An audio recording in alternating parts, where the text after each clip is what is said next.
Hello friends, welcome to my YouTube channel motivational stories. आप देख रहे हैं हिटलर का खूनी खेल पार्ट 2। अभी तक जिसने पार्ट 1 नहीं देखा है, नीचे डिस्क्रिप्शन में लिंक दिया गया है, आप वहां जाकर पार्ट 1 देख सकते हैं। तो पेश है हिटलर का खूनी खेल पार्ट 2।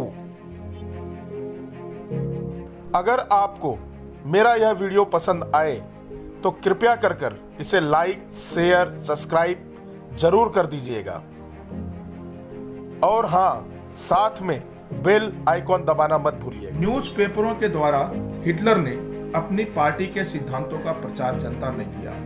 एक ऐसी सेना की टुकड़ी तैयार की जिसके पोशाक का रंग भूरा था। सन 1923 में हिटलर ने जर्मन सरकार को उखाड़ फेंकने का प्रयत्न किया और असफल हुआ और उसे राष्ट्रद्रोह की सजा मिली और वह 13 महीने बाद जेल से रिहा हुआ। वहीं पर उसने मीन कैंप नामक अपनी आत्मकथा लिखी। इसमें नाजी पार्टी के विचारों का विवेचन किया। हिटलर मानता था कि आर्य जाति सभी जातियों से श्रेष्ठ है और जर्मन शुद्ध आर्य है और उन्हें विश्व का नेतृत्व करना चाहिए। यहूदियों से तो वह इतनी घृणा करता था कि उन्हें मानव मानने से भी इनकार करता था। इस बीच में सबसे बड़ा बदलाव जर्मनी की अर्थव्यवस्था में हुआ। 1929 की आर्थिक मंदी के कारण जर्मनी के बैंक तबाह हो गए और बड़े पैमाने पर बेरोजगारी बढ़ गई। अपनी राजनीतिक जमीन तलाश रहे हिटलर को इससे अच्छा मौका और क्या मिल सकता था। हिटलर के बयानों से लोगों को लगने लगा कि वह सारी समस्याओं से मुक्ति दिला देगा। अपने भाषणों से वह लोगों को यह विश्वास दिलाने में सफल हो गया कि वह अपने बारे में कुछ नहीं सोचता। वह जो कुछ भी करता है वह जर्मनी के और जर्मन लोगों के भलाई के लिए करता है। हिटलर इस तरह का आम नेता नहीं था जो काम करने और बेहतर स्वास्थ्य सुविधा मुहैया कराने का वादा करता। वह एक धार्मिक नेता की तरह लोगों को मुक्ति दिलाने का वादा करता था। सन 1932 में हिटलर राष्ट्रपति चुनाव के लिए खड़ा हुआ, लेकिन उसे सफलता नहीं मिली। 1933 में जर्मनी का चांसलर बनते ही हिटलर ने जर्मन संसद को भंग कर दिया और साम्यवादी पार्टी को गैर कानूनी घोषित कर दिया और राष्ट्र को स्वावलंबी बनने के लिए ललकारा।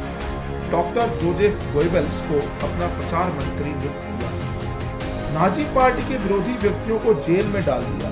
कार्यकारिणी और कानून बनाने की सारी शक्ति हिटलर ने अपने हाथ में ले ली और 1934 में अपने आप को सर्वोच्च न्यायाधीश घोषित कर दिया। उसी वर्ष हिंडनबर्ग की मृत्यु के पश्चात वह राष्ट्रपति बन बैठा और यहीं से शुरू हुई हिटलर की मनमानी और अत्याचारों की कहानी। सत्ता में आने के बाद हिटलर ने नस्लवादी साम्राज्य की स्थापना की। उसने यहूदियों को सब ह्यूमन करार दिया और उन्हें इंसानी नस्ल का हिस्सा मानने से इनकार कर दिया। यहूदियों को खत्म करने का सिलसिला पोलैंड में बने ऑस्विट्ज कैंप से शुरू हुआ। पोलैंड की इस कैंप में धर्म, नस्ल, विचारधारा या शारीरिक कमजोरी के नाम पर लाखों लोगों को गैस चैम्बर में भेज दिया जाता था।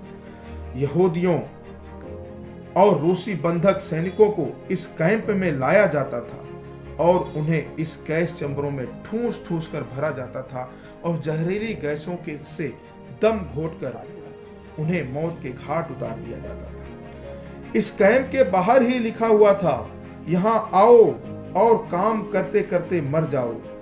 ज्यादातर यहूदी भूख और बीमारी से ही अपना दम तोड़ देते थे। यहाँ आग की भट्टियां बनी हुई थी, इसमें लोगों को जलाकर मार डाला जाता था। इस कैंप में लगभग 4 से 5 हजार लोगों को हर रोज मौत के घाट उतारा जाता था।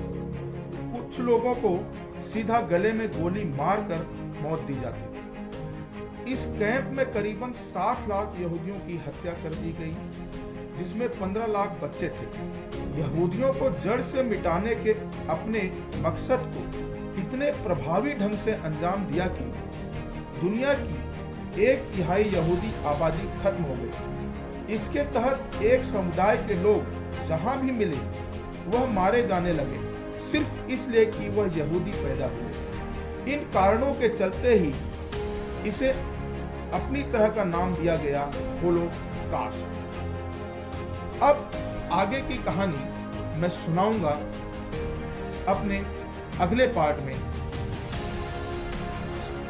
Thanks for watching.